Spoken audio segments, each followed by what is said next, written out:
art silently waits while I learn the skills to create it. It's less about what I create and it's more about what I say that matters. Yeah. And so now I'm like, well, screw making money. I'm gonna do this to make cool art. I love my art enough to make sacrifices for it. Go and create something that can connect with the culture to impact the community.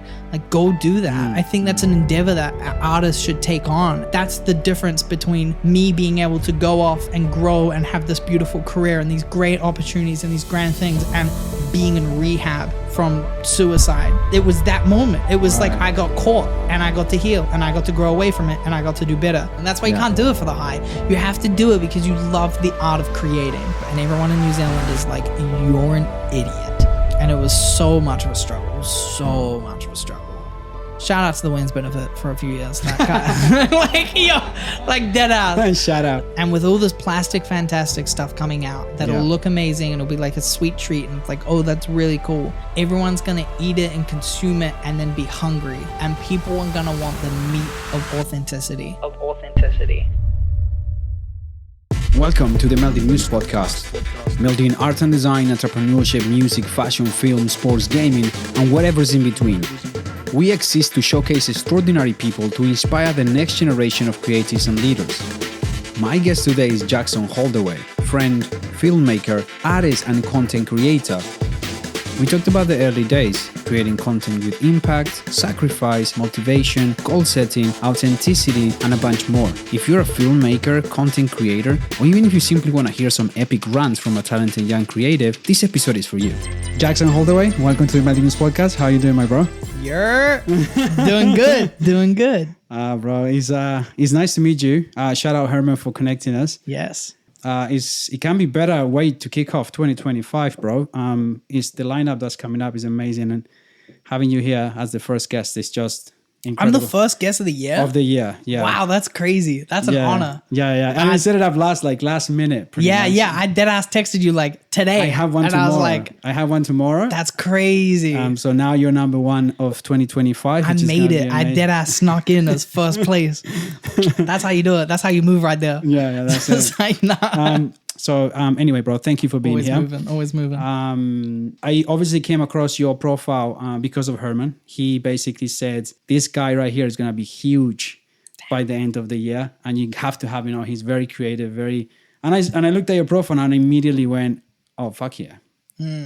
So congratulations on what you're doing. I want to start with that because you're very young and you have a tremendous eye for videography, photography, design in general. And we were just talking before about that. So first of all, congratulations for that. And I'm pretty sure this conversation is going to inspire a lot of creatives, especially younger generation of creatives to start a career. And also with the level of excellence that you are putting your videos out. Because as you know today, there's a lot of people putting videos out there, creating content and all of that. But I feel like your level of excellence is what sets you apart. So thank you. It's taken a while to get here. A lot of conversations where people are like, dude, like your work kind of sucks. It's always like that. And I feel like in the last year has been the first year where people are like, okay, maybe he's got something. Maybe we'll give him a shot. We'll give him a shot. And it's always an exponential growth. I think once you hit a point, then the growth is just gonna keep going and going. Look, and it's interesting because the things that I've been doing, because I've been doing this since I was 6 years old. Like I've been doing this. Yeah. But I've only really gotten good cameras and resources and access to certain things over the last kind of year. Yeah. And so it's interesting because so many people are like, how did you do that? That's so cool. And I'm like, I learned this when I was 10 years old from a YouTube video that I watched by Andrew Kramer.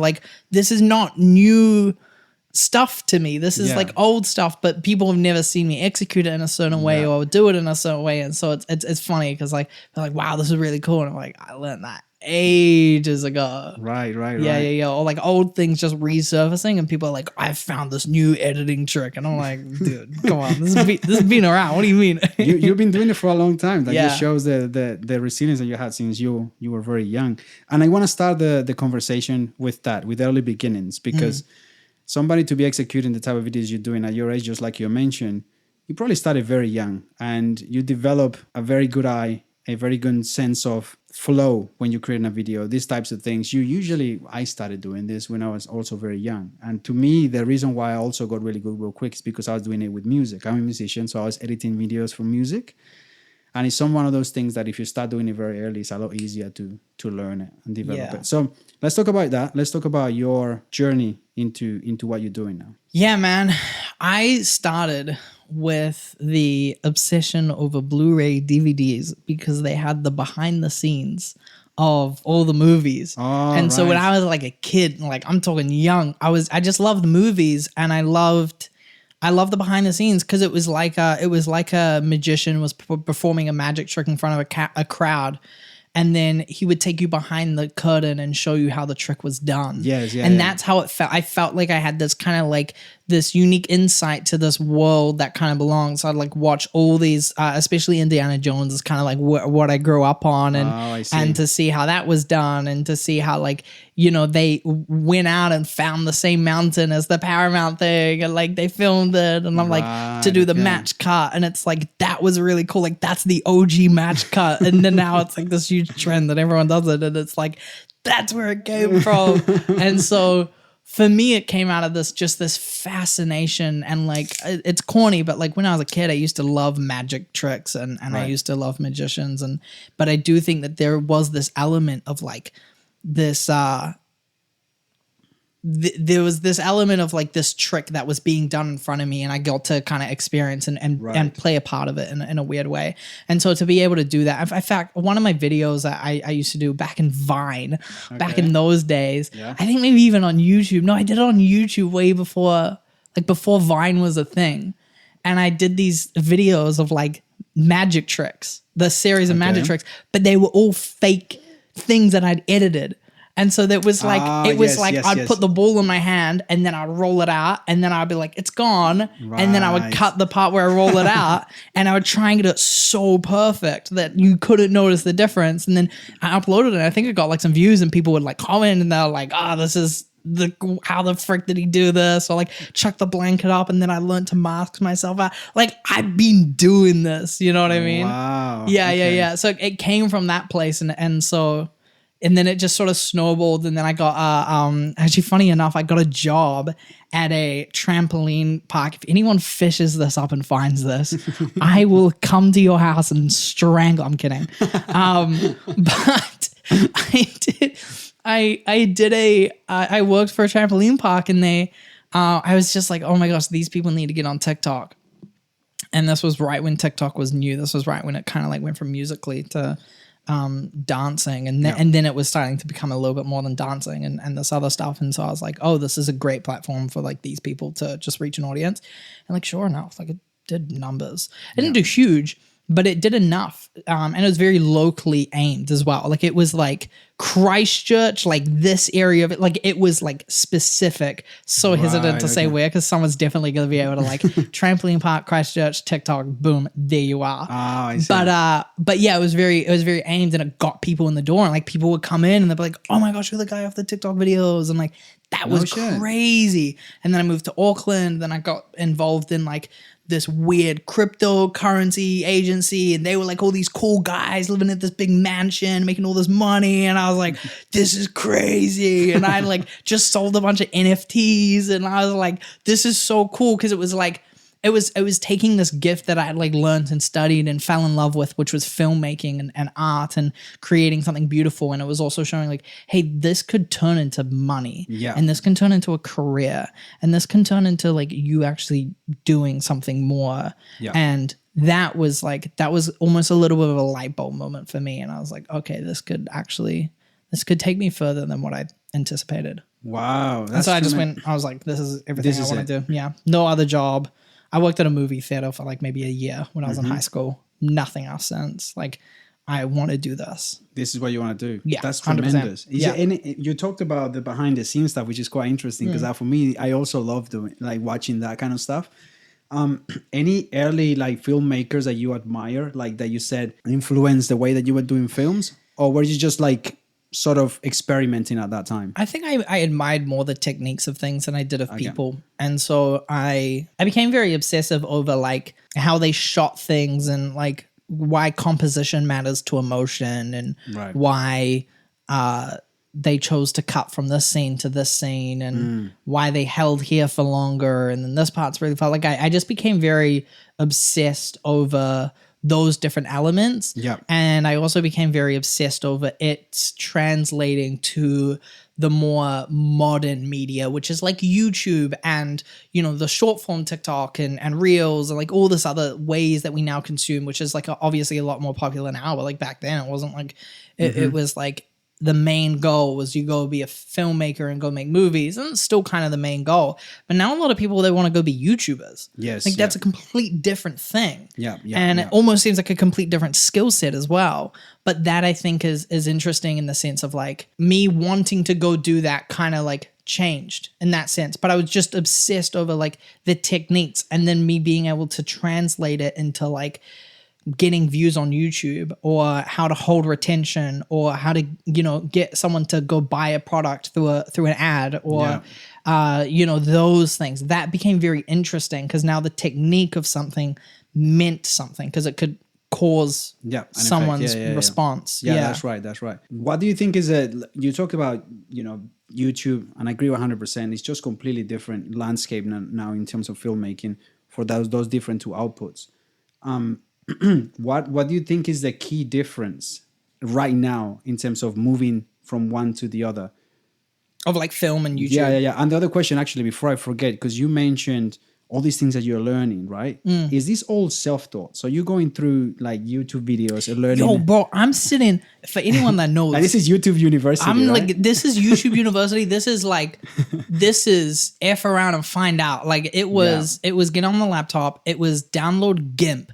I don't even know if you know what that is. GIMP? No idea. Yo, here I am, the 23-year-old, being like, yo, do you even remember this? And it was this, it was like the thing you would get because Photoshop was too expensive.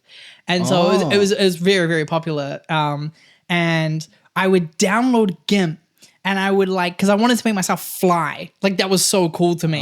And so the way I had to do it was I had to screenshot a frame of me jumping and do a match cut where there'll be a clean play. And so I'd disappear, I'd jump and disappear. And then I'd have to like erase the background. And I couldn't just like select, like use subject select like in Photoshop you can now and just delete the background. I'd have to manually paint it. I couldn't even just like use a selection tool. Like I had to manually paint it. And then I had to do that, and then I had to move myself up one, and then I had to export that as a photo.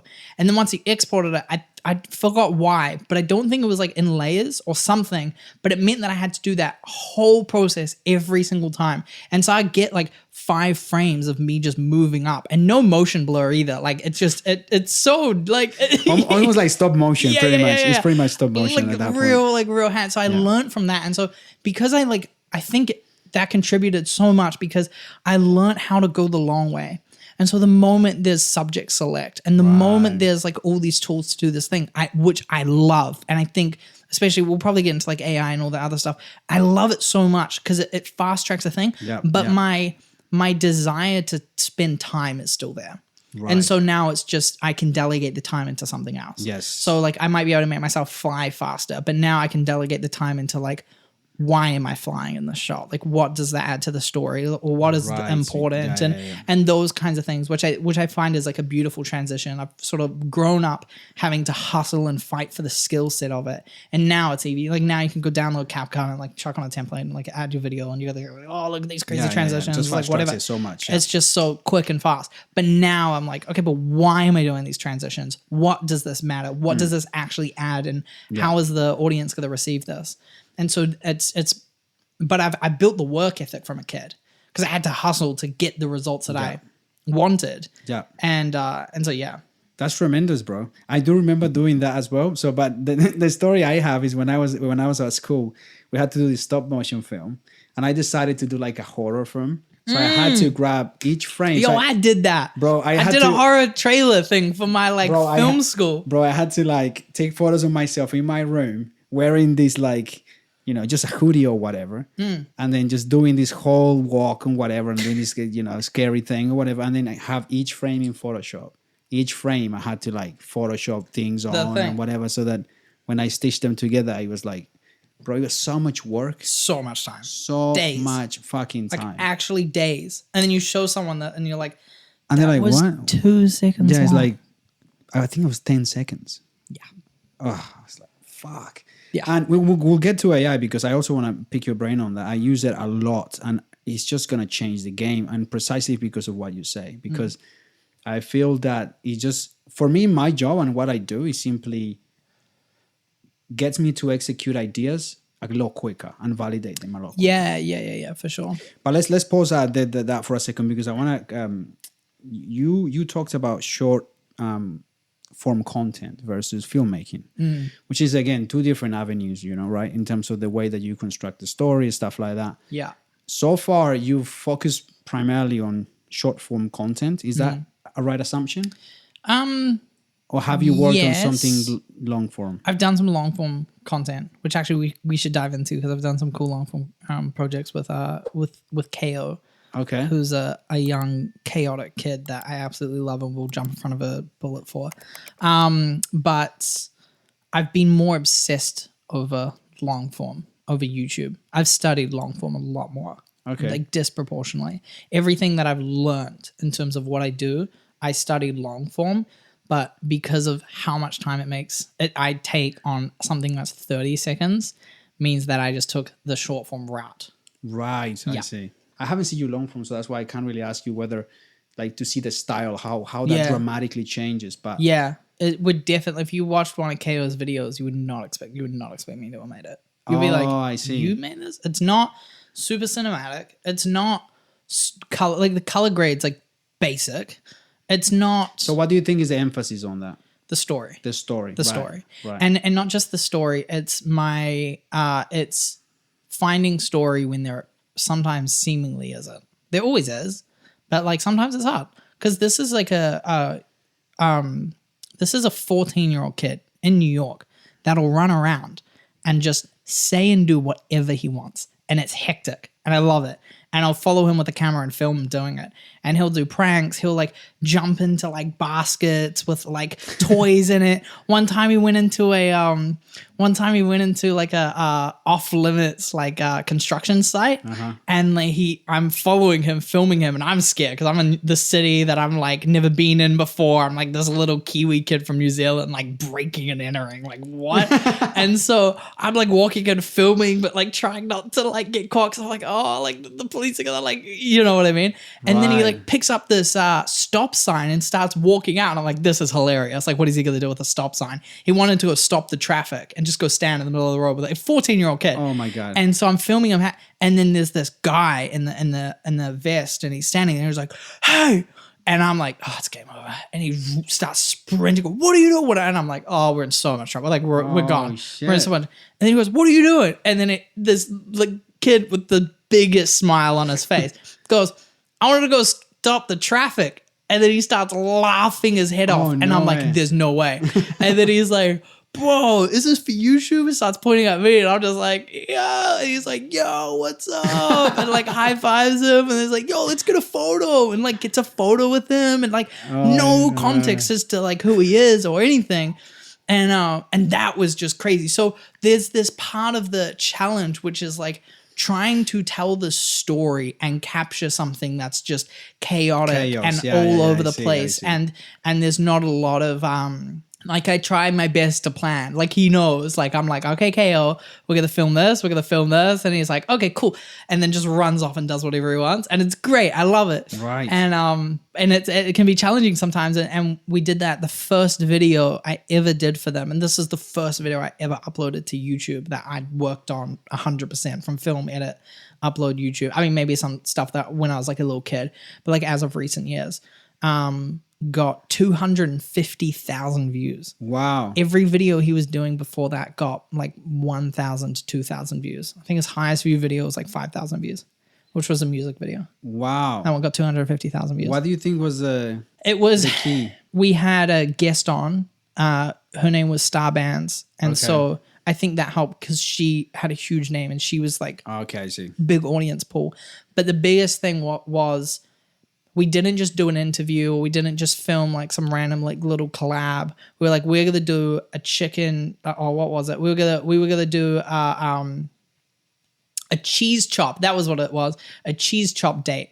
We're gonna take, like, Kao's gonna take her on a date, and that was the premise. And so he meets up with her. She's like in the car, and there's this dynamic, and there's this setup, and then they get on a bike, and it's a little bit awkward, and Kao's very bubbly, and she's kind of shy, but then they're starting to connect and joke around, and so there's the growth of the relationship happening, and then they get, and it's not about the chopped cheese. It's about like the way that they're talking with each other, and I'm sitting on the back of a car filming it with the boot open, thinking this is super illegal. Police going everywhere. They don't care. It's just another normal day in New York. Like, it was my ability. I think it was the way we executed that. I think the thumbnail was done really well. Like, I'm really happy with how that came out.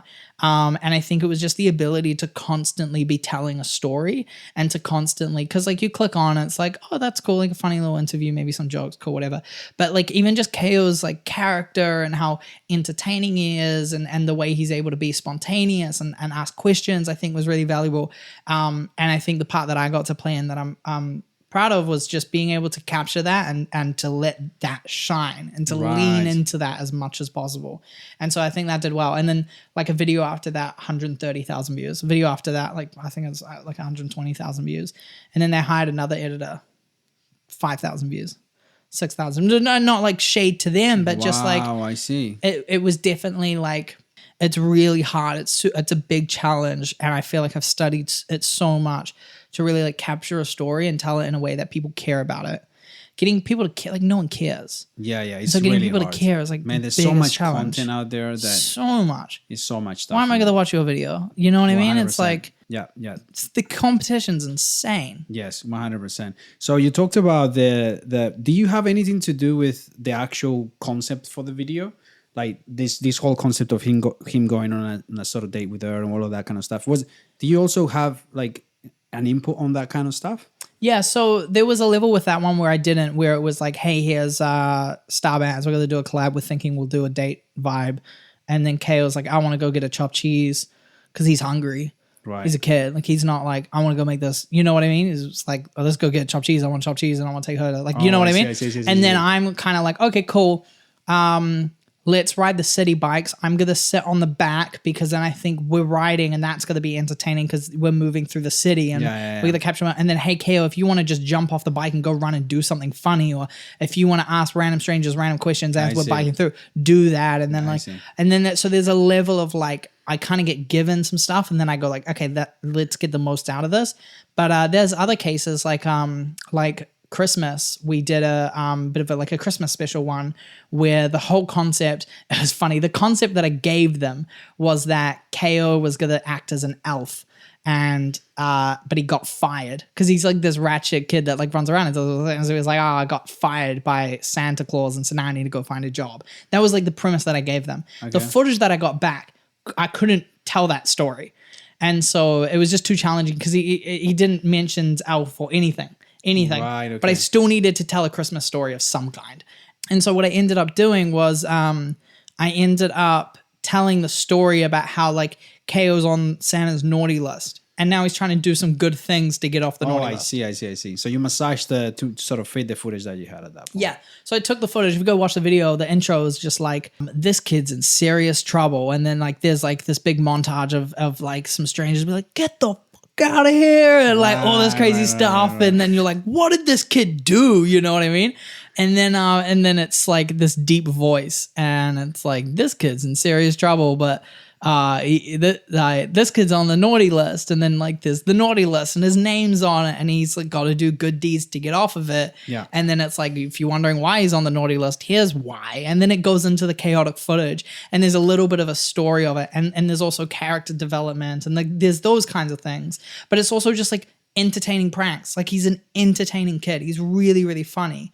And I never want to like take that from him as well. Like, you can just point a camera on him and let him do something and upload it and it's going to get views. Like, it's gotta do well. Right, okay. But it is still, there is still this way of like, if you want people to sit there for 15 minutes, 8 minutes, that's a different challenge. Yeah, 100%. Yeah. And now you need to be able to know how to tell stories and get people to sit down and because you're asking for so much more time. 100%.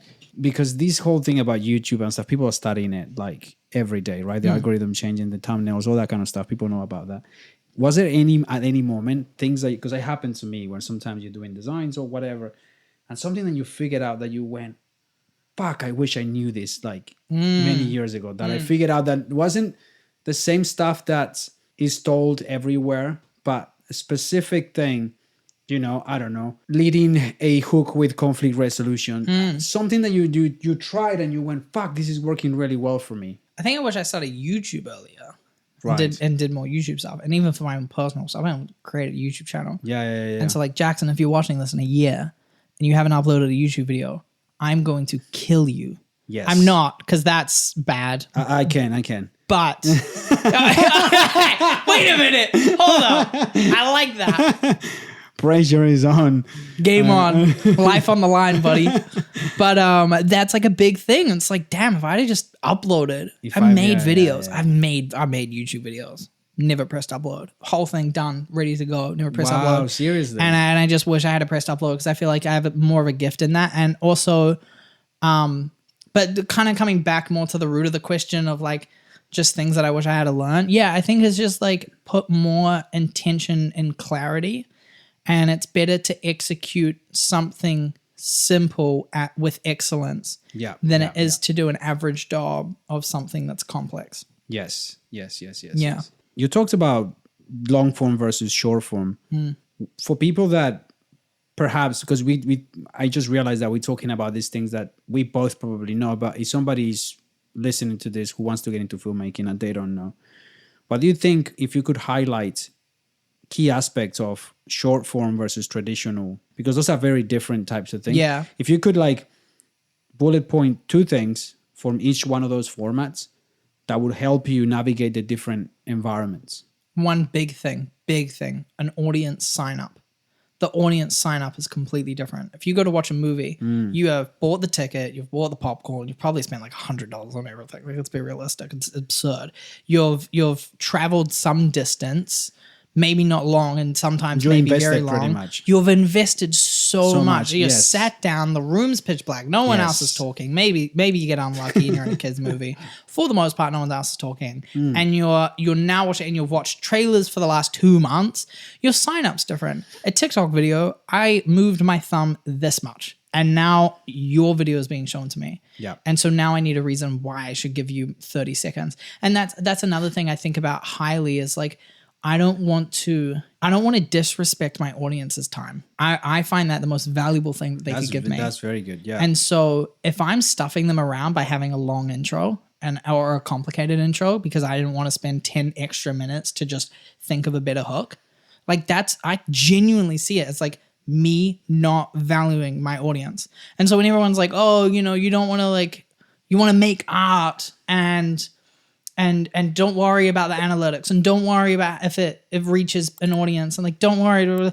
I get it. But there is this level of me that's like, I care about my audience, and I care if it's communicated well or if it's right.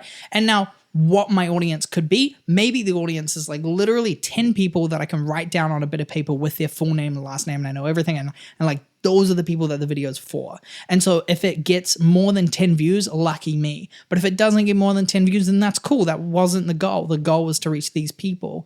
And so there's that level of like, what is the audience? But there's definitely a big occasion where I'm like, no, like, I want to go impact people. Like, I want to leave a big splash. And I think it's because I value what it is that God's given me, and I value what it is that I have. And so because of that, I want to give it the best opportunity to reach the most amount of people. And I think over like the next year, I think is going to be cool, because I want to create content that isn't just like jumping on a trend or like cool cinematic whatever. It's like, I want to make something that like actually leaves behind impact like actually does something valuable. Because it's, if I just jump on another trend, it's like, although that may get me views and it's cool and it's fun and it's whatever, and I'm like guilty of it, like go on my Instagram, I'm guilty of it. But if there's no unique level to it, then I'm just adding noise to noise, and I get to play a part of the song, cool, and maybe I do a good job at it, great, but I am just adding noise to noise. And I think we owe it to ourselves to give people what it is that we have. And sometimes that might just mean me having to steward the gift for 10 years. And then I create the video that people love. You know, like how many filmmakers made videos that people hated for them to get to the movie that changed so many people's lives. Yeah. And it's like, you think of your absolute favorite film. That film never would have existed if the filmmaker, the director, didn't put in the years of making crappy projects. And so it's like, my favorite thing on my Notion at the moment is my art silently waits while I learn the skills to create it. Wow. Because it's like, there's so much stuff that I want to go do, that I want to give to the world. I don't even have the strength, the resources, the skill sets, the knowledge to go make it, but it's there. And so the videos that I'm making now, I'm like, man, people are like thinking that's cool. They have no idea. I can see the short films that I want to make. I can see the YouTube videos that I want to put out. Like I can see all this stuff, but it can only exist if I put in the work to learn the skills, which means uploading a video that isn't going to do numbers, uploading a video that I'm not going to be proud of in the next morning, uploading a video that just wasn't good. And I was telling a friend in the car on the way here, I was like, I remember like taking photos at this event. I wasn't getting paid for it. And I gave them the photos and they asked for the raw images after I color graded it, because everyone's skin looked too orange. And I remember being on the bus, like genuinely in tears, like genuinely upset. Seriously? Because I was like, because there was this element where I was like, damn, they're kind of right. But I'd put in the effort. I put in like mad effort. And they kind of got a bit of truth. The skin tones are kind of orange. And they just wanted the raws. And they were like, we would rather just upload it as it is straight out of camera than your 5 hours of editing. And it's like, frick, any photographer knows. And that bit me up. And instead of going like, okay, frick you don't understand the talent I have, you don't understand the potential that I have. Instead of like kind of playing that game, I was like, what about the orange skin tones do you not like? Okay, if I change it, and I just kept sending it back, that's the one. Okay, perfect. Boom. And I had to grieve for about an hour. Like I had to take an hour and like genuinely shed a tear on the bus and genuinely be upset and hurt and disappointed in myself and feel bad, but also know that I'm good. And then like, I hate to say it, but there is now, you know, so many years later, that photographer that made that critique just hasn't gone to a level that I want to be at. And I've been able to, in some ways, surpass them in that career. And so, and that's not hate to them, like they're just doing other stuff in their life and that's totally fine. But I do think there was this element of like, I would much rather be in the seat where I'm criticized than be in the seat of someone criticizing. Because if I'm the person that everyone's pointing out flaws in, guess who's learning the fastest? It's like I'm being tutored by how many people in this room? Bet. And then I just look around and go like, who's actually qualified to talk about this? Okay, I like your work. Bet.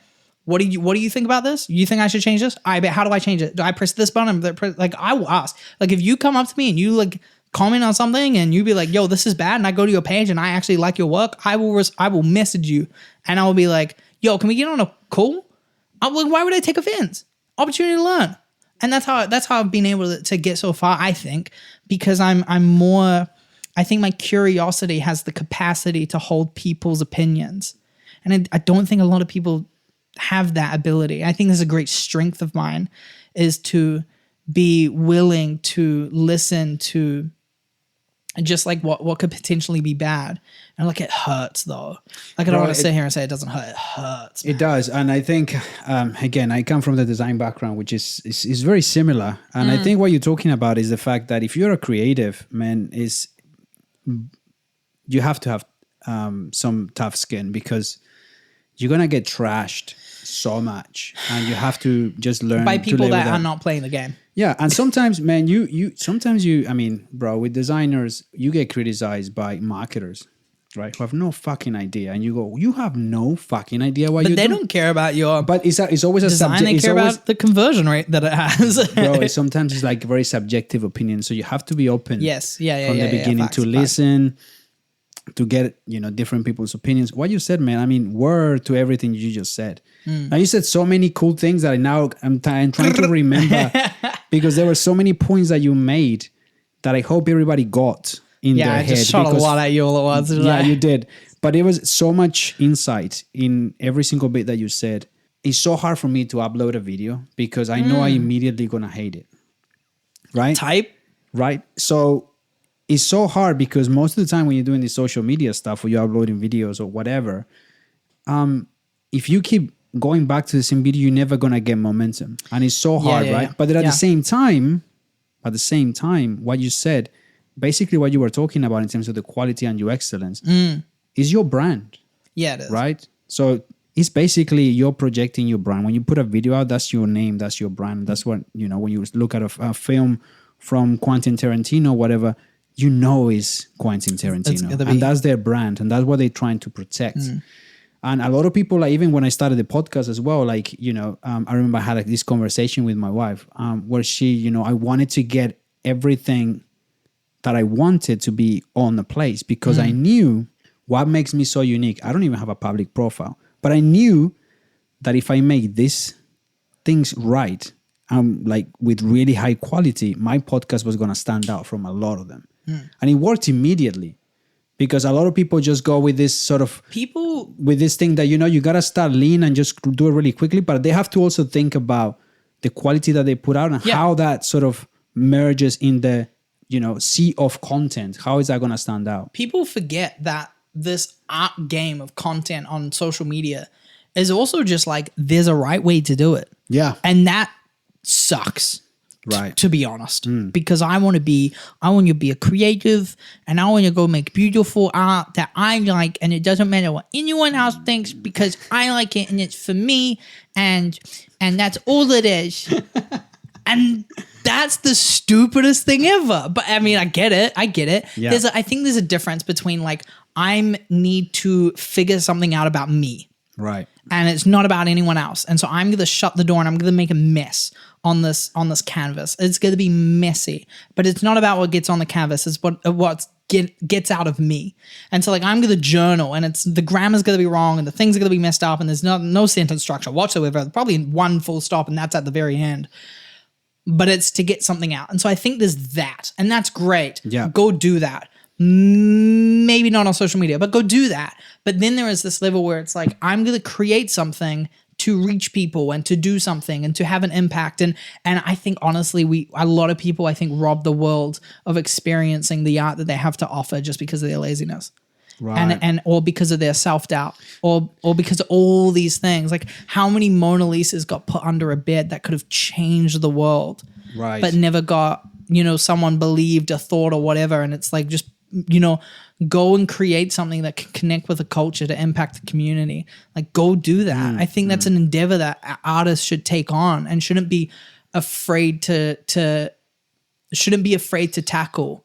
And so that's what I try. That's what I try to do. I care about the impact that this has. But and also like coming back to what you were saying about like it worked immediately. There is this element of like just if it works, it will work. Like there is a chance that if you did everything right and we uploaded this video, it could get 1 million views. Like that can happen. That can happen, yeah. The way that happens isn't by luck. It isn't by like, John Cena shared it on his Instagram story. Frick yeah. Like it's not, no. It's like I was able to say the right things at the right timing and people were able to be engaged and you were able to design it and film it and piece it together and the thumbnail and the title was able to be really intriguing and engaging and it was able to connect with an audience that already kind of existed and there was a bit of an audience pull off the jump and then these people were able to share it because they found a lot of value out of it and maybe this subculture over here really connect. So there's a lot of different elements that goes into why it goes viral or why it gets, but the fact that it's possible to go upload a video tomorrow and it could reach 1 million people. I remember I uploaded a video to TikTok and dear God, no one find it. It got 8.8. Please go and find it. It got 8.8 million views. Wow. It got 1 million likes in a day. A million. Okay, let's break that video down. What do you No, let's think? not. I'm kidding. Let's, no, because, real. let's break it down because real. it will be interesting for somebody who listens to it. Like, okay, what played a part on getting those views? What do you think? Cultural relevance. It was a joke. Okay, so that's important. Yeah, it was a joke on the Stranger Things thing. Okay. It was right when the Stranger Things season came out, and So timing. yeah, timing, community. There's already a big audience for it, and so you make a funny Yeah. joke for that audience, and that audience shares it, and it connects.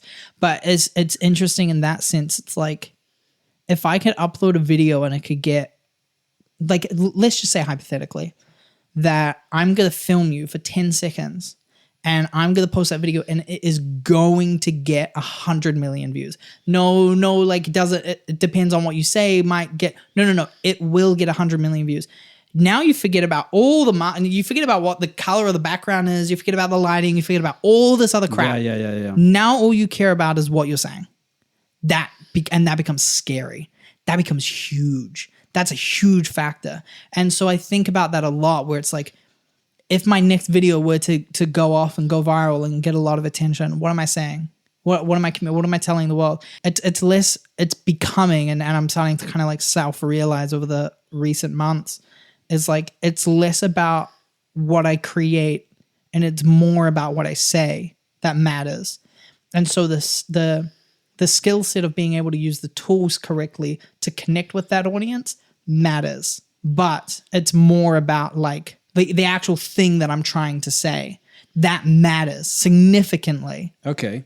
Yeah. Now that you said that, because that's quite very interesting that you talk about that, because in this context that we're talking about, people measure success in different ways. At this point in time, how are you measuring success versus how you were measuring success before? Before money. Because Okay. I met people that were making a significant amount of money at the same age that I am now, and that shifted a lot. Okay. It was funny because they materialized the money, so they were spending as they were going. Yeah. They was making some money. It wasn't a lot of money, but once you spend it, it looks like a lot of money. They're driving the cars you want. They're living in the big house. They got all the Louis Vuitton bags. And I went into that and I was like, I want this. Yes. In Jesus' name, come to me. Like, that's how it was. It was stupid and it was dumb of them. But like, I would have done the same. You know what I mean? And it fell apart. Like, one of them ended up in rehab. Yeah. Like, they don't have that money now. And so it's like, it hit a wall. Yeah. But like, for a moment there, it was like, it meant something to me. And that, I think, shifted me on the wrong path to some degree. I think it made me realize that what I could do could be big. And so I think it helped me. I think the materialization of money helped me realize the value of money. It was like, oh, you could do stuff with money. Yeah. Oh, understood. And so that, I think, helped. But I do think it set me off on the wrong path a little bit, where I was like, I'm gonna do this to make money. And then I learned, like, that was really hard. It is still really hard. Yeah. And so now I'm like, well, screw making money. I'm gonna do this to make cool art. And now that's what I care about. And so now I care more about the impact that my art has. And so to some degree, you can measure that by money, because like, if you paint something on a painting and I give you $100 for it, or I give you $1,000 for it, and I buy it off of you, now there's some level of like appreciation from me as to what the art is. And so there's some degree where like the value of the art can be found in that. And so, not that I think solely and isolated that's the value of the art, but I think to some degree that's art that can be measured by that. And so, but then it just depends. Like, are you selling it to rich people, or are you going into a poverty area? You go into a poverty area and someone gives you $5, but it's the last $5 they have. That probably means more than the $100,000 from the billionaire. Right. You know what I mean? Yeah. And so I care more about its impact on that sense. And so, yeah, it'd be great to sell it to a billionaire for $100,000. It'd be even better to have someone give everything they have to receive something. You know, like there's a high level of appreciation there.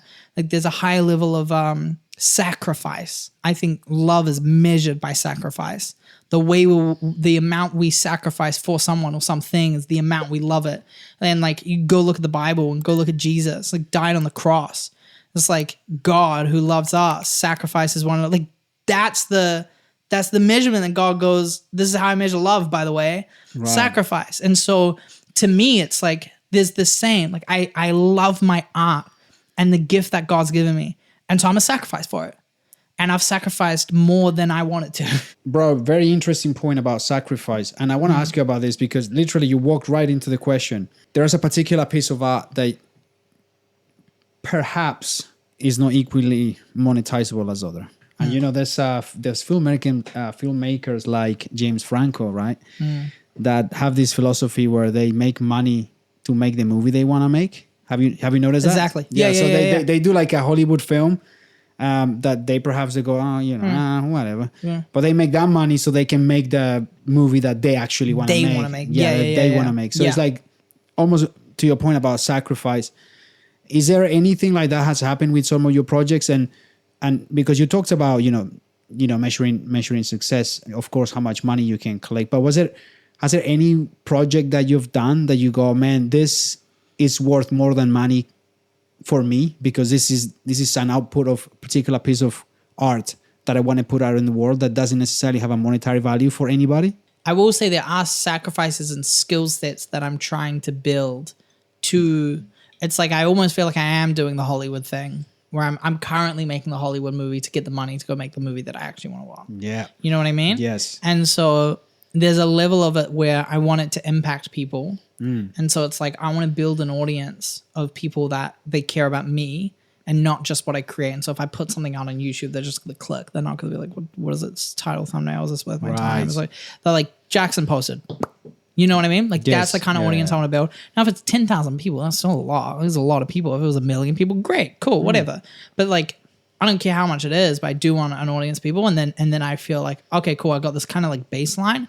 I want to build some content in that area that can have a bigger meaning, significantly connect with people.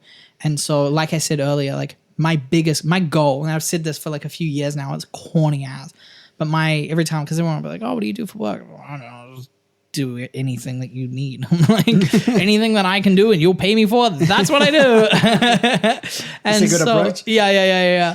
And so, but my saying that, because like that didn't work, was create content that connects with culture to impact communities. And so I'm like, that's what I'm doing. Okay. Now, if I impact a wealthy community, guess what? I'm going to make a bit of money out of that. Yeah. If I impact a less wealthy community, I probably won't make heaps of money out of that. Doesn't matter. What matters is the impact.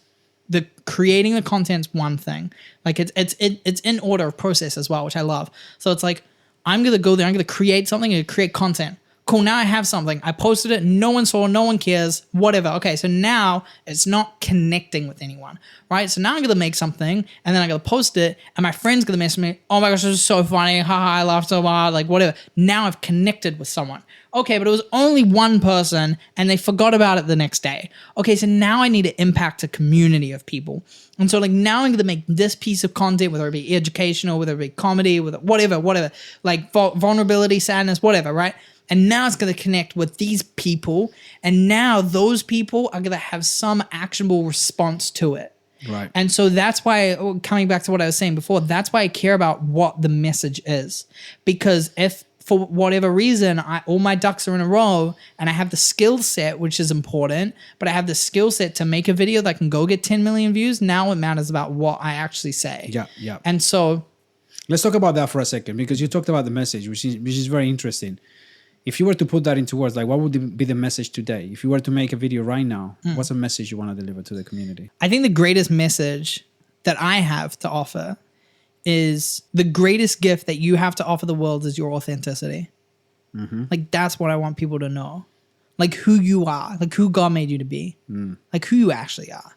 Not who you pretend to be, not who you want to be, not the like who you are right now today is the greatest gift that you have to offer the world. And you rob people of experiencing that gift when you try to be someone else, or you put on a fake face, or you whatever it is. And I remember like, this is such a sob story. I remember I had a crush on a girl, and she was just exhausted because she was the most positive, high energy, uplifting. Like if anyone was sad, they go to her. Yeah, Because yeah. you just get so much life off of this chick. She was just so whatever, right? And I remember sitting down and she would just cry with me. Like, you know, because she felt like safe or whatever. And so she would like be like happy that we'd go sit down. And she was like, "Ugh." And then I'm like, what's the matter? And she's like, well, all these people look to me and have like these, they look to me and they feel like, oh, I can go to her and I feel safe and she's going to make me happy, whatever. But like, I don't even know if I'm happy. I don't even know if like, what if I have a bad day, but I can't show that because now people will think that I'm, you know, not. And I said to her, I was like, sis, the biggest gift that you have to offer these people is your authenticity. It's not your smile. Your smile might be a part of that. Your jokes might be a part of that, but it's everything. And even just like half truths, like even just like I'm gonna give people like this side of me, but let's keep this one out of me. It's like no. All of The whole package. The mess included. That's actually what it is. Yes. Yeah, and I think the mess with humility is beautiful. Yeah. Without humility, and you get proud of it, it's like okay. No, but a mess with humility, I think, is a level of vulnerability. Yeah, it's like, yo, I'm stuffing up right now, but I can recognize that this is a stuff up, and like this is how I want to change, and like this is my thought process, and I think this is why I've learned these habits, and like you sit down and someone actually explains that, like thoroughly goes through that, is the most beautiful gift that you could be given by that person. Like their honesty about themselves, and their like basically the whole package, the vulnerability, the strength, everything that the they self-awareness. The self-awareness. I think it's a beautiful gift. And so I would say, like, if I'd sit down on 10 million people for like 20 seconds or whatever, I'd say just like be honest, be authentic, and go build something beautiful out of that. Like go do something with that. Because that also matters. You know what I mean? Like you can't just like, I'm a broken mess and woe is me and like here I am and yeah. Cool. Go write a redemption story. What are you gonna do about it? What are you gonna do about it? Yeah. And I think I think that's beautiful. And I think just like so many people that are a mess internally, but they have to perform for people. Yes. They have to put on a face. Like, yo, I do this. Like I feel the need to perform. I feel the need to put on a face. I feel that like I'm guilty of like I'm a mess. Like I'm like not a great example. Yeah. But I try to put in the effort to be like, all right, let me just be real with this one, and like let me dig a little deeper and figure out like, am I actually posting videos to get views because I want to help an audience, or am I posting it because I want to validate something that I'm hurting in, or like am I complimenting the sweater because I like it, or because I want that person to think that I'm cool and I'm trying to build like what are the whys? Like I'm constantly searching myself and then constantly finding things I don't like. Right. And that sucks. It genuinely sucks. And once you found it, then you can be like, sick. I can like work on this. That's awesome. Yeah. You know how many things, like how many text messages have come out from me that were not good? Like not good. In communities of people that I loved. And now no longer have friends, no longer had a job. Like true story. Like no longer had all this stuff. And it was the best thing that ever happened to me. Why? Because I wasn't going to tell anyone about the mess that I had. But once I came out, it was like, sweet, I get to deal with this and I get to improve. And you know what's funny? The people that slandered me, turns out they had their own mess. And it just didn't come out for a longer period of time. And so they were living in their own whatever. And I got to deal with it earlier on. I got to nip it in the butt. And so that's the difference between me being able to go off and grow and have this beautiful career and these great opportunities and these grand things, and being in rehab from suicide. It was that moment. It was like I got caught and I got to heal and I got to grow away from it and I got to do better. And so many people are like, well, it's hidden and no one knows about it. Lucky me. Well, that's unlucky, because it's gonna be there. The mold is only going to grow. And then you turn a light on and it's like, we got a problem. You get it early, you're good. You blow up, you get a bunch of money. Guess what that'll do? Expose you. And so I'm very, very, very grateful that I've stuffed up publicly. Not super publicly, but I've stuffed up publicly. And I'm very, very grateful that I've been able to have the opportunity and the people around me to just be like, I'm going to stick with you.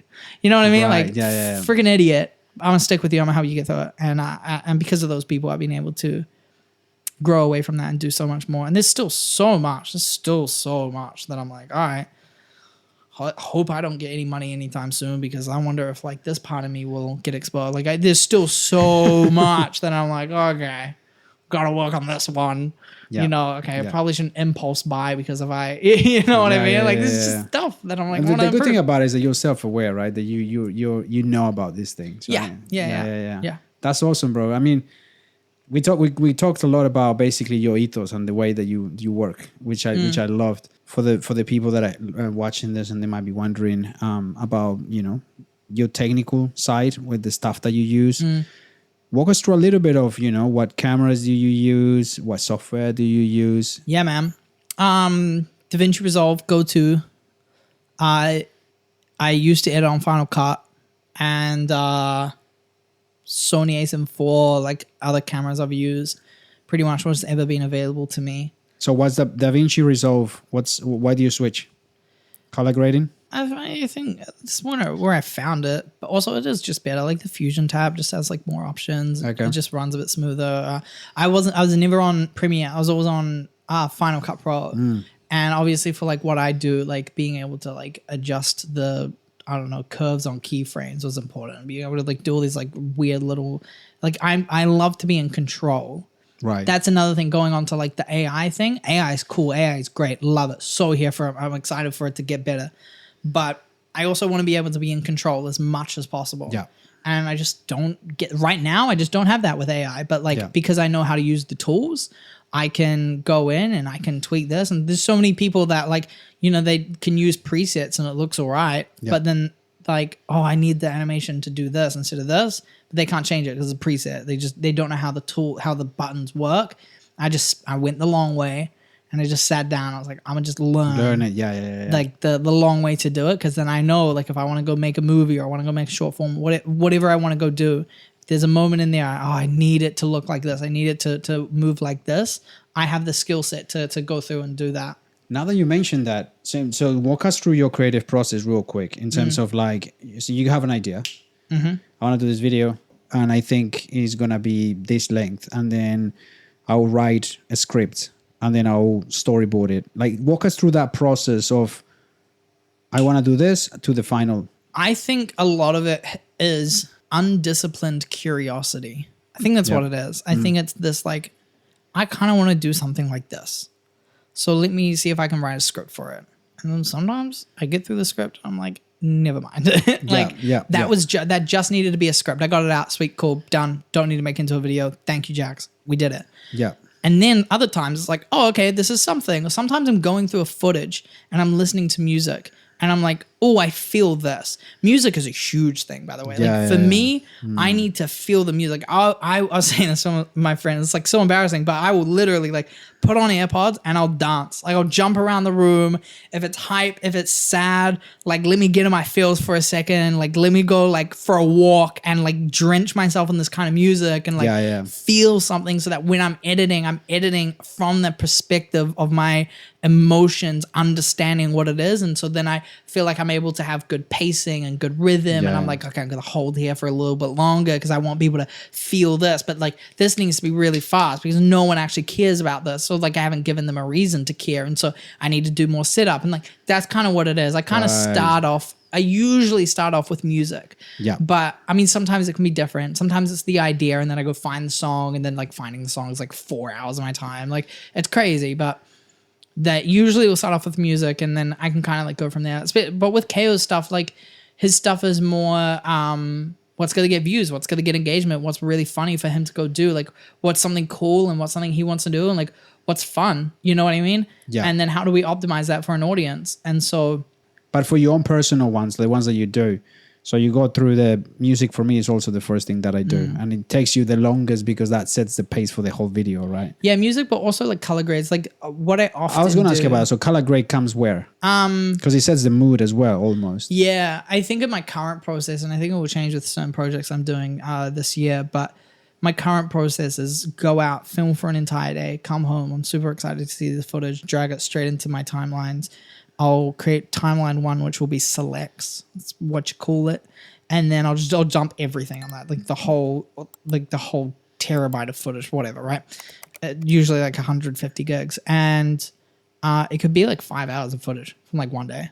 Like I'll film, like I won't miss a moment, and I'll go through that footage on 2x speed, and I will go through it, and I like kind of roughly know where things are. So it's like, okay, this clip I accidentally pressed record and forgot to hit stop. It's there for like 20 minutes. Like I can just delete. You know what I mean? Yeah. So there's an element where I can speed through it. But yeah, no, I'll like sit there. I'll go through it. I'll add just preset colors. I won't properly go into a color just because I want to see what it feels like out of S-Log 3 and like what it looks like graded. And then I'll just move it above. I'll color code them sometimes if it was like a complex day. I'm like, okay, these are like wide shots, and these are like moments with my friends, and then these are, you know, this is all me. Like these are just shots that my friends got of me, and like, you know what I mean? So I'll be able to kind of color code them that way. And then I'll take all of that, I'll put it in a selects folder, and then I'll go to sleep, and I won't do anything with it. I mean, sometimes I need to push a video out, so I'll hustle. I'll be like, what's the song? But I'll go to sleep, and I'll wake up the next day, and then I'll look at it, and I'll be like, I'll just like listen to my music or like go through Instagram or like whatever it is, and I'll go, okay, this emotion that I'm feeling here reminds me of yesterday or of the day where I captured this footage. And now let me take the footage and take this music and see what it does. And like, oh, I can tell this story and I can do it like that. And the other big thing is like framing is really huge. So like how you frame a video matters significantly in terms of its reach. Yes. So like if I film a video of like, say New York, like say I just filmed like a video of me and my friends running around in New York and I press upload, might do some views, especially if it's really well filmed. It's got some cool cuts, like it'll do all right. But my most liked video on Instagram right now is POV, you live in New York, and then just cinematics of us in New York. And why? Because it connected with a culture of people, like a community of people, which is people that either want to live in New York or people that do live in New York. And so people love that. And the only reason why that video is like as big as it is because of the text at the start. That's it. Like 100%. Now, obviously it needed to be cinematic. It needed to be cool. It needed to be fun for it to deliver on the promise, which is POV, you live in New York. And it needed to have a good song. But like if I deleted that text, maybe 1,000 views. I mean, 1,000 likes. But like outside of that. Wow. But with that text, 70,000 But is likes? this an assumption that you're making, or do you actually do an A/B test and then on different platforms? So do you ever do that? Like, or is this just the assumption you're making because you know that without that text I would have done less? I mean, I guess to some degree it's an assumption, but I can also just reference other videos that I've posted without like good framing of the concept. Right. And also you just like go read the comments and it's like, oh, I really want to move to the city. Like so people are talking about. I see. So you kind of know why. Yeah. And then you go look at like the analytics of where people are and you know, it's like, oh, most people saw this in New York. And so you can kind of like gauge why a video did well. You just kind of need to dig into it. But yeah, I'm very, very confident. Like if I took that text out, because there's other videos that I watched. Terrible is like the cinematic just isn't, the cinema quality of it isn't that good, or like the color grading I think is bad, or the shot selection might have been weak and they didn't even cut to the beat, or like whatever critique I had. But they have some text at the freaking start, and I'm like, that's so relatable. Like, oh my gosh, yeah, it's like POV van life, or like POV you spend all your money and go traveling. And I read that and I'm like, I want to go do that. Like, yeah, you cheer them on. You don't care how like good the video is. Like, POV, you sacrificed all your money to go traveling. You're like, I don't like this because the colors aren't good. Like people don't care. Like, actually, and I spend way too much time for me to say that. But like people just like, they just want a feeling. And if you can do the feeling well, then people can. Now, I think the longevity of its impact can matter on quality. And I think that's why I want to go into more YouTube, because YouTube, like people care about the quality of it. Right, I see. Yeah, they clicked on the video and they're like, this better be good. Because I'm going to sit here for 8 minutes watching it. Yes. So I need it to, but if it's 30 seconds, it's a lot less of a sacrifice. Yeah. I'm not taking too much of my time. So it needs to be good. It doesn't need to be great. If you go sit down and watch a movie that has the same level of quality as a TikTok that you liked, you probably will get bored within like 2 minutes. Yeah. You know what I mean? Yeah. Let's talk about quickly, now that I just thought about that, motivation. I want to understand from your perspective, because a lot of people that do content, that do YouTube. Drugs. I'm kidding. Motivation. How you keep yourself motivated? Because a lot of people that start on this journey of making content, making films, make whatever it is in the creative space, one thing that's heartbreaking, and I'm pretty sure you experienced this, is the fact that you put your heart, soul, and like hard tears into a video, and then you put it out there, and it's crickets, and then you have to do that over and over and over and over, and you're spending your time like mastering tools and doing this thing, and then you get crickets and crickets. Yeah. And it's kind of hard to get motivated. I've been doing this since I was 6 years old, and the last year I've been getting some views. There you go. So what do you think keeps you motivated? Is it the mindset? Is it the hunger? What is it? I think the other way to look at the question is also like what demotivates. Like what is burnout essentially? I think there's two types of burnouts. I think there's physical burnout. I ran 100 meters and now I'm tired and I'm puffed and I need water because my poor little heart doesn't function that well. And so I'm exhausted, right? Yeah. There's that burnout, right? Cool. But then there's like mental burnout. And I think what that really is when the input to output ratio is off. And so it's like what I'm putting in versus what I'm getting out is completely imbalanced. And so it's like, oh, I'm doing all this work and no one's seeing, I'm getting nothing out of it. And so, but I think the thing that actually helps with the mental burnout, at least what I find, is just the perspective of your measurement. And so it's like, well, yeah, if I post a video and I expect this one video to do well, then I have this like expectation, and then when it's not met, I'm now burnt out. I'm creatively burnt out. I'm not inspired anymore. I don't want to do it. There's no benefit in it. There's no reward, whatever. But my biggest thing is like I'm zoomed out. Like I'm going to do this for 20 years. I'm going to do this for the next 10 years till I'm 30 to figure it out. I'm literally just learning. And then I'm going to spend my 30s actually doing it. And then hopefully when I'm 40, I'll have something. Now, if I get to 40 and I don't have something, I'm going to be burnt out. And I'm going to be like, well, I wasted my entire life dedicated to something and that sucks. And maybe I should probably go a little bit wider and go, okay, let's push to 50. Let's push to, you know what I mean? But like, that's kind of how I view it. And so because I view it like that, I'm not expecting anything to come from the next 10 years. Because why? Because I just need to learn. I need to learn. Right. I need to pay my bills. And that's all it is. But for a lot of people, it's like, I need this podcast to blow up now. Like I need my passion project, whatever it is, to do good now. And it's great when you get treats along the way. It is so good. Like food keeps us going 100%. But the banquet is why I'm walking. Like the promised land is why I'm going. And so I got fired from a job once because I was a quote unquote entitled. I didn't get fired. They weren't even paying me.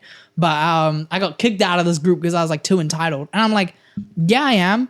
Like, yeah, I'm going to put in work and I want to get something out of it. Like there's an element where it's like I'm doing this for something, but it's not a take from people. It's like the thing that I make is the treat. It's the reward. Yeah. And so I want to be proud of my work and I want to like do a video that I'm like, come on, that means something to me. Like I love like being able to go through my Instagram and watch the videos that I made and be like, I did that. I filmed that, color graded it, edited it, added me like, I did that. That's insane. If I could show me a year ago, 2 years ago, the videos that I'm making now, I would have melted, bro. I would have freaked out. I'd be like, I could do that? I'm like, yeah, dude.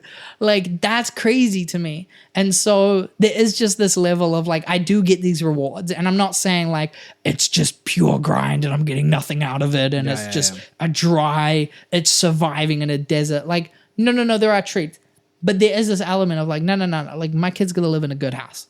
Like, we got to have a pool. Yeah. Like that thing's gonna be owned, paid in cash. We're not like that's how I'm going out. Yeah, fam. I'm gonna live good one day. So right now I don't need to live good because right now it's not about living good. Right now it's about the journey, not the destination. Exactly. And I believe I'll get there one day, but it's like you said, I just don't care. I'm like, I love doing what I'm doing and I love this input. And so that is why I think I've been able to be motivated. So I'm not every day I'm motivated, it's discipline, right? But there is just this level of like my output to input ratio is on a much wider scale from everyone else. And so I can see it from a perspective of like, this doesn't matter. There's like, I genuinely, like if all of this comes crashing down, I could screw all of this up by 30. like completely butchered everything, lost career, burnt bridges, done a terrible job at 30 years old, like be in a ditch and still be like a billionaire by the time I'm like, well, I don't know, 70, 60. Like I could still go and redeem myself and like go do something big. Not that it's about money, but like I'm still capable of going and do something after that. And so it's like, what really matters?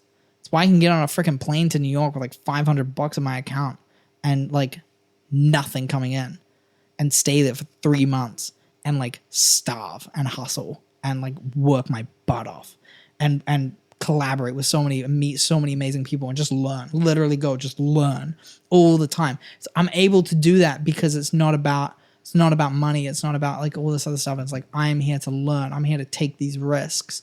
Because like at the end of the day, if it falls apart, like the chances of me dying is pretty low. The chances of me actually starving and dying is like, come on. This is not gonna happen. You know what I mean? Like I'd have to get addicted to drugs or something crazy for like me to go down that. Like it's very less likely. So yeah, I've been put in situations where I've nearly like I've been told by the doctor like you might die in the surgery. Like it's happened. Yeah. And so that's the worst consequence for me. Suffering's not. It sucks. I'll get on the phone with my friend. I'll cry. Yeah. It sucks. I don't want to say it doesn't suck. It sucks, but I can do it and bring it on. And if there's another 10 years of just suffering to like, but like there's the reward of the art at the end of it, worth it, 100%. I love my art enough to make sacrifices for it.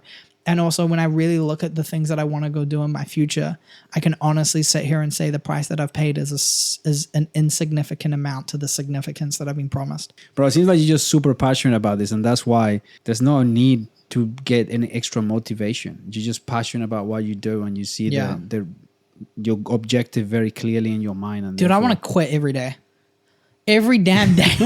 Like dead ass. I wake up and I'm like, but I gotta do it. Yeah, I gotta do it. Yeah. But there is just this reminder of like, suck now or won't suck forever. And also because I have the perspective that I have on my potential. Yeah. My potential kills me, dude. My potential. Because people compliment my videos. I'm like, oh, you have no idea what I could do with my skill sets. You have no idea. Like I could go like actually do something way better than this. But like, you know, either it's a resource thing or it's a energy thing or it's like I overcomplicate things or I went wrong here or like I don't, you know, like there's a billion different reasons as to why something's not perfect. Yeah. So I'm guessing you're since you acknowledge it and you know it, you're doing something to fully unlock your potential every day. Is that something that you...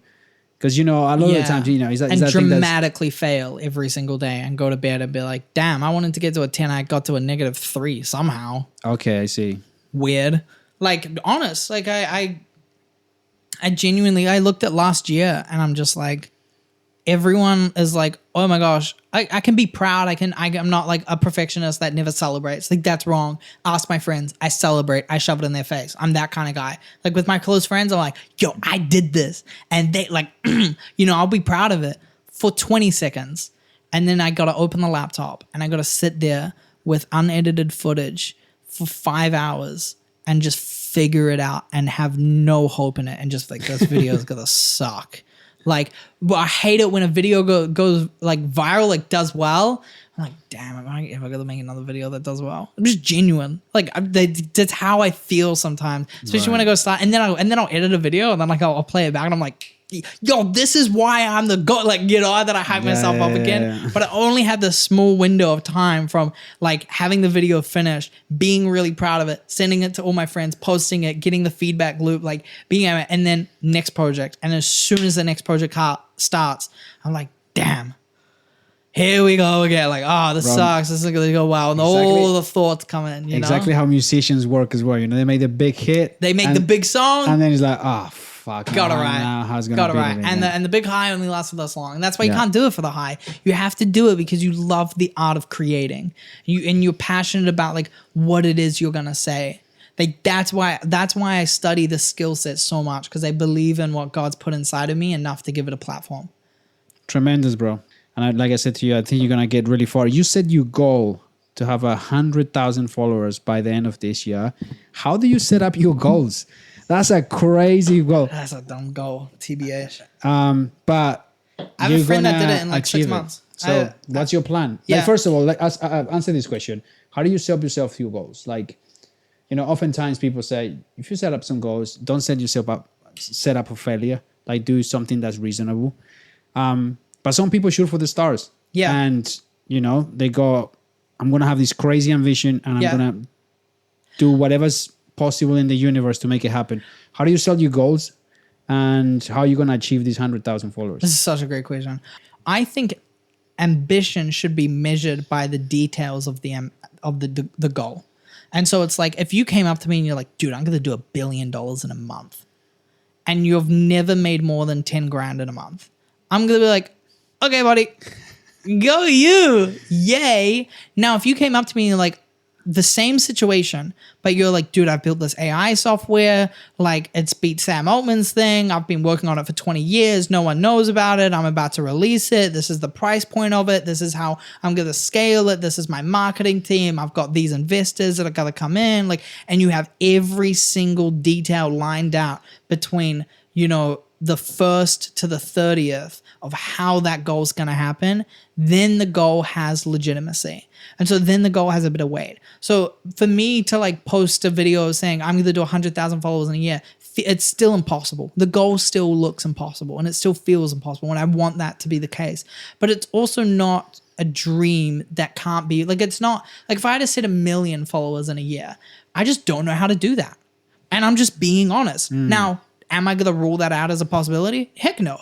I could figure out a format that really works and spam it like crazy and like really go and like go get 1 million followers. I could. It's possible.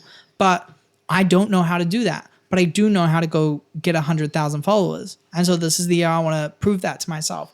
Now, there's a lot of logistics. Yeah. There's the input time. There's all the clients I'm working with. There's all the other opportunities. Like there's getting KO to 100,000 subscribers. There's getting, you know, these other cool clients that I can't talk about that I'm really excited to start sharing and like stuff like that. But they do all these other stuff that I'm like, oh my gosh, like I get to grow this. Like I'm going to pour my heart and soul into this like thing here. And so that means something to me. But like I still think I can do it, and I still believe in myself, and I believe in myself because I've got friends that I've done it, and I've figured out, like I've just sat down with them for hours. Like formats, these kind of videos, like doing a series works really well. Why? Because if you get a video that goes viral on a series, they want to come for the part 2, and so they follow you, and so like there's just these things that I've learned that I'm like, okay, I think if I do it this way and I put these skill sets and delegate my time from here to there, I think that's how I can go. Because last year I only did 10,000. I mean, I didn't even like I think I started the year off with like 3,000, so still a big growth, but like astronomically different from 10,000 to 100,000. I'm gonna have to get into a new vehicle. The speed limit of what the content that I was posting just doesn't reach that, and so I need to figure out a new way of doing this to reach that level. But I do think I have the ability, and I believe in myself, and I think the dreams are possible. Like I don't think it's easy. Yeah. But I have measurables for the goal of it. You know what I mean? Yeah, totally. Bro, we didn't talk about New York, but seems like New York had a big part in your life. Like that trip that you did to New York. 3 months and 4 hours. Shout out to the immigration officer for telling me about the 4 hours. Continue. Damn. Did he actually? Dead ass. Bro, I tried to fly back because I had a visa again, and then I flew back and I was like, nah, we ain't letting you in. I was like, sir, why? And they're like, you overstayed on your visa. I was like, no, I didn't. I left dead ass the week before. And they're like, okay, first of all, it's 3 months on the day. It's 90 days, not 3 months. So 3 months because like some months they end like on the 29th and some 30th and some 31st. Yeah. So there's a few days difference then. And then he's like, and there was daylight savings. And so because of daylight savings, you left, because they measure it in hours and minutes, you left 4 hours early. No way. 4 hours late. Shit. Damn, bro. But let's talk about New York. First of all, why do you want to go to New York? Like, talk us through that. I know everybody wants to go to New York, but like for you, it was like the big thing. Was it? Yeah. Tell us about that. New York was the last place on earth I wanted to go to. Dead ass. So this was funny. I was dating someone at the time.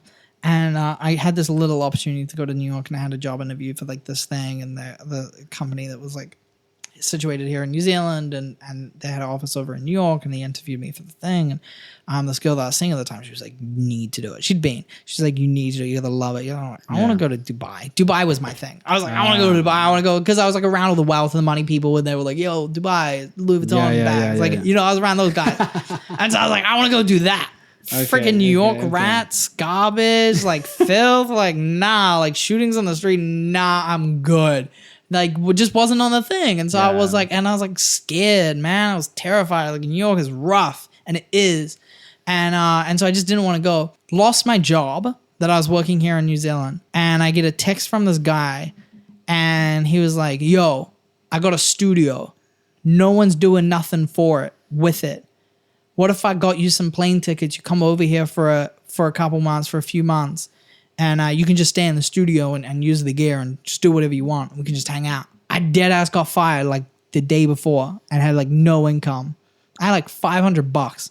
I was like, bet. I handed in my my leave for my house, and I packed up all my stuff. I dumped it off at my friend's house, which is still there, by the way. Fun fact of the day. And I got on a flight within a week. Within a week, from text message to being on a flight and packing all my stuff up, I went.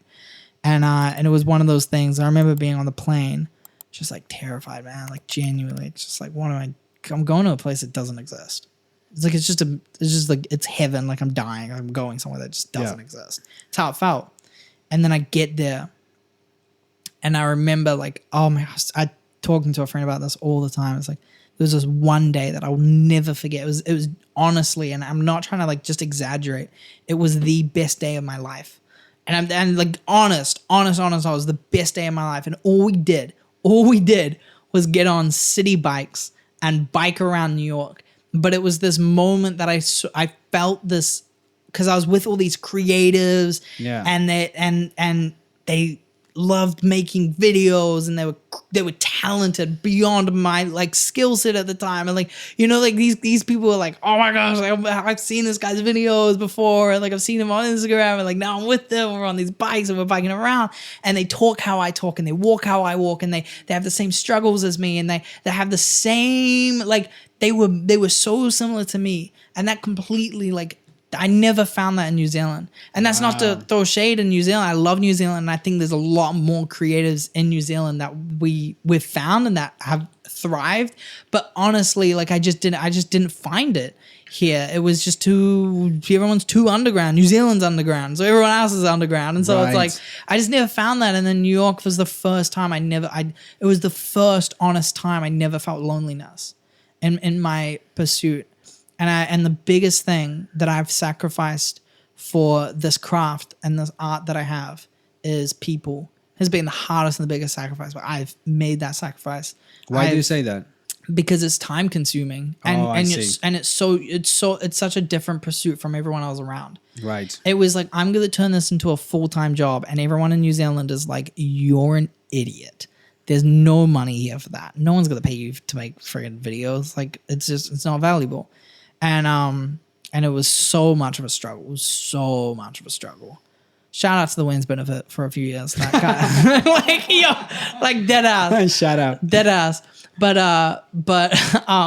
it was so hard. But I just was like, I'm gonna figure this out. Like I'm gonna do this. And being in New York, everyone was thriving doing it, and everyone loved doing it. And I just felt so like, oh, these people love the art as much as I love it. They love the game as much as I love the game, and they have the same struggles as me. And they got this thing happened, and like, you know what I mean? Like people just were so similar to me, and I never felt that.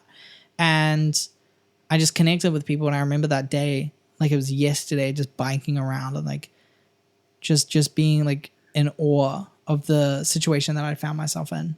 Tremendous, man. Fuck, that sounds like quite a moment, and I feel the same way in a lot of ways. Bro, let us because we've done an hour and a half. Crazy, just time just flies, and we were cooking here for a moment. Now we're a little bit refreshed. Now we're a little more refreshed. Yeah, I feel in the groove. Bro, a couple of things before I let you go, because I value your time. I know you're very busy. We didn't talk about AI.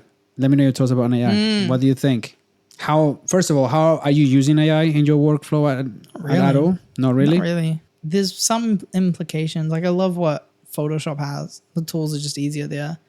A lot of expanding backgrounds and all, just make it a lot easier. Removing items. 100%. It was some cool, like for photos, it was cool to like add a plant. Yeah. You know, like that's cool. I like that. Yeah. It's also, but like in terms of like typing out something and like having it render out an image, that's not my art. Yeah, right. Now, Have you tried Sora and all these? yeah, AI? I've tried it, and I just every time I do it, I just don't feel the satisfaction of making something. Right. And now I want to preface this, and I do want to say I think artists, like there are AI artists, and it's such a controversial term because they're like, "Oh, how can you be an AI artist? You're just writing it." But it's like, yo, some of these prompts are crazy. Bro. So these people are studying how these tools work to get the best output, and they are churning it through all these different softwares, and they'll make up the plant in the corner from one bit of software, and then they'll bring it here, and they'll do this and this and this, and they'll color grade it, and then they'll like add all the like it's crazy how many links people are going to like make these beautiful images and make them feel so realistic. And so I don't want to discredit that either, because I do think there is that level of art. But if you just go on and you're just like, give me a photo of a bird with a hat, enter, and then you get it and you post it to Instagram and you go, yo, look at this photo I got. Yeah. Pause, sir, pause. So, you know, I'm not a fan of that so much. And I do think AI can be cheap right now. I think there's a level of like plastic fantastic. Yes, like it's a bit of a Temu vibe. The way I see it though is that the way that I use, for example, AI, and I haven't used it for videos at all.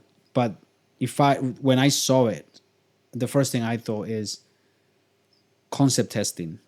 Yeah, 100%. So, for example, if I was a filmmaker, because I don't make films anymore, but when I was making films and creating a storyboard or whatever, oftentimes you just put you're creating the story and you just put in like a particular scene here, particular shot. And you just want to see it. Sometimes when I don't know if you've done any sort of high level shoots, but when you have actors on set and you have things like this, you have to have the shot. And sometimes you think it works in your mind. And then when you're shooting it, you go, fuck. Right? But that is what I was thinking. Oh, fuck, you can actually sort of see it a little bit more. You can see how this motion or this thing or how you stitch it together for validation. Just more like to have a moving storyboard almost. So that's what I thought, man, filmmakers are going to be sort of validating a lot of the storyboards with this technology. That's sort of how I saw it. Yeah, 100%. Because obviously the output, actually making a film with that, is not really... I mean, like, I think it could be done. But like I said, it's the story. It's going to get better, the message. Though. It's going to get better. It's going to get better. And I'm not blind to that either. Like, there could be a day where I can type and get the same level of quality as my current videos on Instagram. Bro, it's gonna be crazy because right now, it's you indistinguishable. Right now, if you get like 3 different videos, they look very different. So you really can't stitch something together because they look very, very different. But as these things evolve, this is just starting. So when these things evolve, it's just gonna get crazy. It's gonna get crazier and crazier. It's gonna get crazy. But like, here's the thing, right? It's like what we value as humans won't change. That's been around for centuries. It won't change.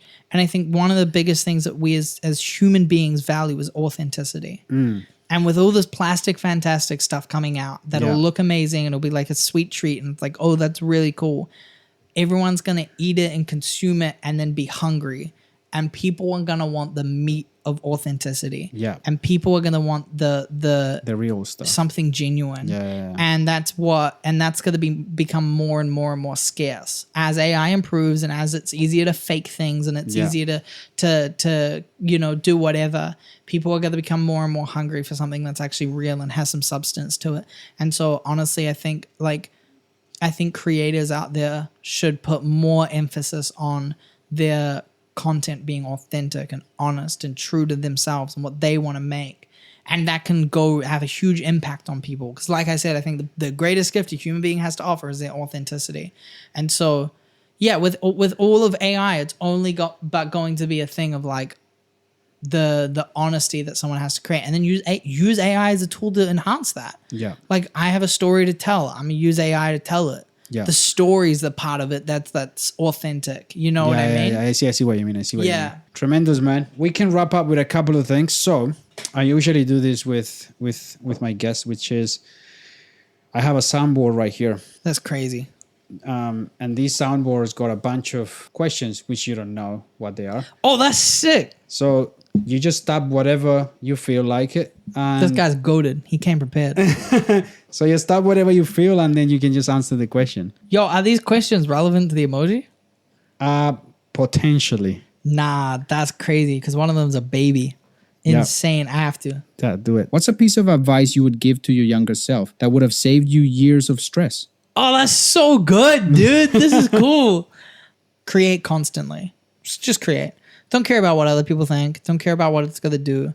Like, the art that you really want to make, silently wait till you learn the skills to create it. So learn the skills.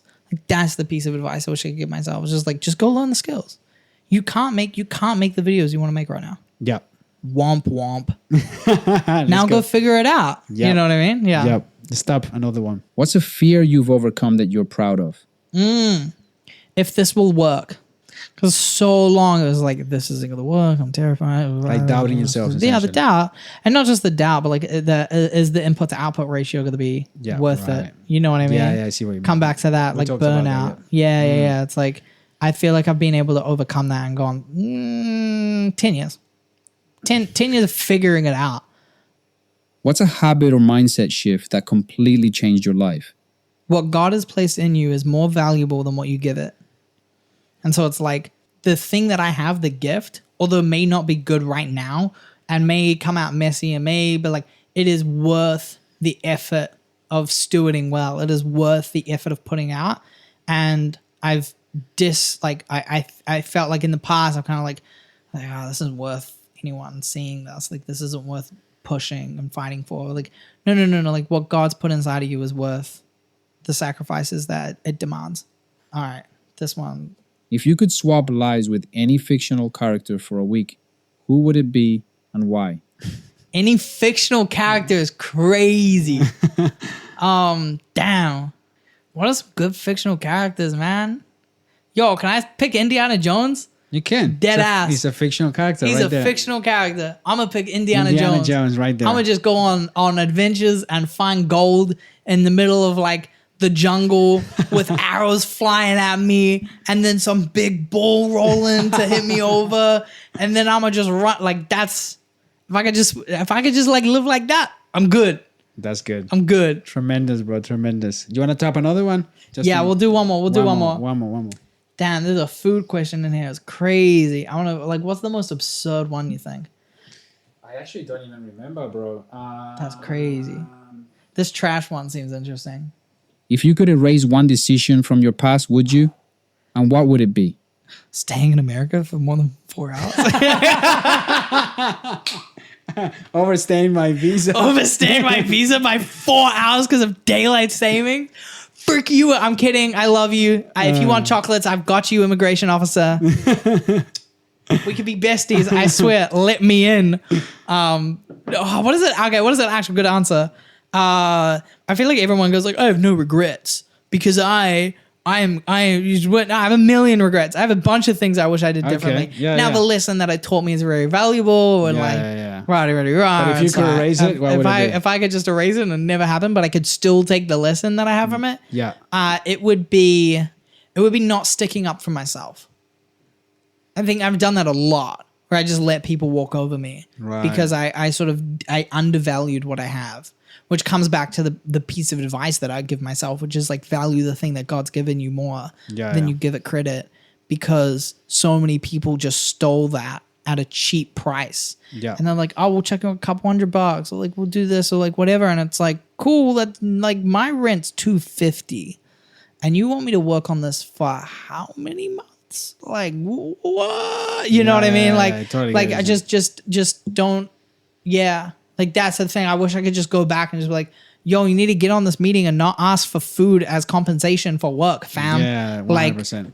Like, you got a skill set. Yeah. You're valuable. Yeah, you don't see it because people treat you bad, but you're just a kid. That's why they treat you. They're just young. So they know they can treat you like that. They think that you're naive, so they just, Yeah, exactly. And now guess what? Now they can't work with me. And guess what? They want to. Yeah, 100%. They still in my emails, fam. Dead ass. Bro, there you go. You survived the soundboard. And let's crazy. just even do... Fuck, let's just do this one, actually. I'm scared. I am excited. I swear, bro, just opened up ChatGPT. I'm scared. Hi, ChatGPT. I'm here with Jackson. He's a filmmaker. Very talented young man making incredible social media content. He's gonna be Jackson, welcome. It's awesome to have you here. Filmmaking is such a powerful art form. It blends storytelling, visuals, music, everything. Tell me, what first pulled you toward picking up a camera and deciding this is what I want to do? Bro, I didn't even finish the question. Thank you, sis. What was the question again? Like what got me to pick up the camera? Yeah. Wanting to be the magician of a filmmaker, wanting to do the magic trick. Yeah. It was like watching movies and then seeing behind the scenes and being like, that they actually did that. Here's how the magic trick was done, and wanting to be the magician. Yeah. It was I want to perform a magic trick. No, I want to be a filmmaker. It was like, I want to create the magic of film. And now that's pretty easy with editing and AI and all this stuff. So now it's more like, I want to go tell stories that have an impact in communities. I want to build an audience and I want to reach this. But it started with like a little kid that just wanted to like impress his family and be a magician. And I did visual effects and I added like shotgun blasts out of like the door like behind me. I'd duck and I'd animate. And this was back on like iMovie from like the Action VFX website. Yeah. Crazy times, man. Crazy times. I know, man. The tools have evolved a lot. They have. Bro, let's wrap up. But before we wrap up, I know you can't talk about what you're working on right now. Highly confidential. But if there's anything that you can highly confidential. If there's anything you wanna tell everybody about things that are coming up. It's gonna be a big year. Even if it's not for me, it's going to be a big year. It's going to be huge. If I steward well the opportunities that God's given me, which I really hope I do, it's going to be a huge year. We're going to look back on this and be like, oh, cute little Jackson with his 11,000 followers on Instagram. And it's like a few videos. He's like, oh, like a pound of head. Like, oh, he really thought he was someone. And he thought, like, oh, look at him talking about art as if he knows something. It's going to be a challenging year for sure. I try to start every year off with like a prophetic word. I try to pray about the year and go like, okay, God, what do you have to say about this year? And the year that I felt like the word that I felt like God gave me was this will be the year of growing pains, but you will grow. And so I'm prepared for the growing pains. I'm prepared to grow into something that might feel a bit uncomfortable at first, but I'm aware that this will be a good year of growth. So let's bring it on. There you go. Bring it on, 2025. Mate, thank you so much for coming through. Like I said to you at the beginning, you're a talented ass man and you're very ambitious. And it's incredible to see your drive, your passion, and everything is from a young man your age. But like you said, you've walked this since you were 6 years old. So, man, I can't wait to see where you like when you become a fucking famous filmmaker. And like, that's weird. Like, you know, this podcast is gonna be like, man, remember when this guy was in this? Yo, because someone's gonna pull this up in like 10 years, 100%. And I go like, yo, look at what I found. Yeah, exactly. Like, but man, I can't wait. And I also can't wait for people to get motivated by your story. Yeah. And pick up a camera, start making films. This was fun, man. Yeah, thanks. Lead with authenticity. I think that was a great message. Yeah. Lead with excellence. Think about what message you want to put out there. Yeah. Create a brand, and just go out and, you know, make it come true. You have all the tools in the world right now to make that dream come true. So for all you creators out there, get inspired, get amongst it, make some videos, make some designs, make whatever you want to do. Thanks for coming through, my brother. Remember to drink water and exercise, and peace. This is water. I promise. Drink it. Thanks, man. Thanks so much. It'll be good. It'll be fun. Welcome to the next level. Thank you for watching this episode of the podcast. If you enjoyed the show, I'll leave you another episode here. And if you'd like to support us, visit themmeldingmuse.com. Thank you very much, and I'll see you on the next one.